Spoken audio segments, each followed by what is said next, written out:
બહુ માર્યો, બહુ દુખે એટલે જોરદાર દુખે હે. ચમ દુખા પણ એટલે પેલા ભાઈ ને ભાભી ઝઘડા હતા, હું અહીંયા ઝઘડામાં વચ્ચે પડ્યો તો મને ધોઈ નોશો. તો પણ તમારે ચો વચ્ચે પડવાનું આવતું તું. એટલે પણ બે જણા ઝઘડાતા હતા, હું વળી કીધું શું સોડાવું, વેલણ ને વાસંદી લઈને મને ધોઈ નોશો, કપાળ ફોડી નોશ્યું, કેડ્યો તોડી, કપાળ ફોડી નાખ્યું. હા બહુ દુખે.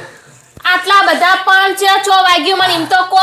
તું વાતે જ મત પૂછ, ચો વાગ્યું, પગથી મોડી માથાના બાલ ઉજી થી વગાડી દીધું મને. એટલું બધું વાગી ગયું? હા તું રહેવા દે. પણ સુલ્યા વચ્ચે પડવા જતા તમે. એટલે શું વચ્ચે ના પડું? પડે જતા જ રહો સીધા. એટલી રાહ જોઈને જ બેઠા હોય હ. બસ હું સીધો જતો જ રહું. બે જણા સોડાવું કીધું, શું સોડાવું? પણ એ બે જણા મામલો હતો તો તમારે ચો વચ્ચે પડવું તું. એટલે પણ મૂળ તો ભાઈ હતો ને મારો, એને ધોતા તો ઈયન ધોતા તો વચ્ચે પડે તો ચોકન વાગ્યું હજુ તો. એટલે તું બોલ કેજ માં ચો વાગ્યું છે એમ પૂછ કે ચો નહીં વાગ્યું.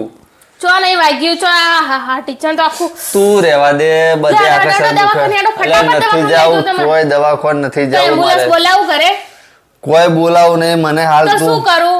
તું બરફ લાય કે બરફ કહો એવું મને ઘસ્યાલ તે હું બરફ આ તો ઘસું. બરફ લઈ આવો ને. હવે આટલા બધા ડાપણ ડાયા ના થતા કે હું વચ્ચે સીધો જતો જ રહું. બાપા, આ તો ઘરનો ઝઘડો તો બાલના ઝઘડામાં જશો ને તો ભોડું ફોડી નાખશો. કોઈ ઝઘડા તો કોઈ દિવસ વચ્ચે ના પડું, કોઈ દિવસ કોઈના ઝઘડા વચ્ચે ના પડું. હા તો હવે પડતા નહીં, કોઈ દિવસ ના પડું. આ તો ઘરના હતા બાલના હોત તો હાથ પગે તોડી નાખોત. તું બરફ લાય. લાવો હવે બરફ. બરફ લાય તું બાપા, બરફ લાય.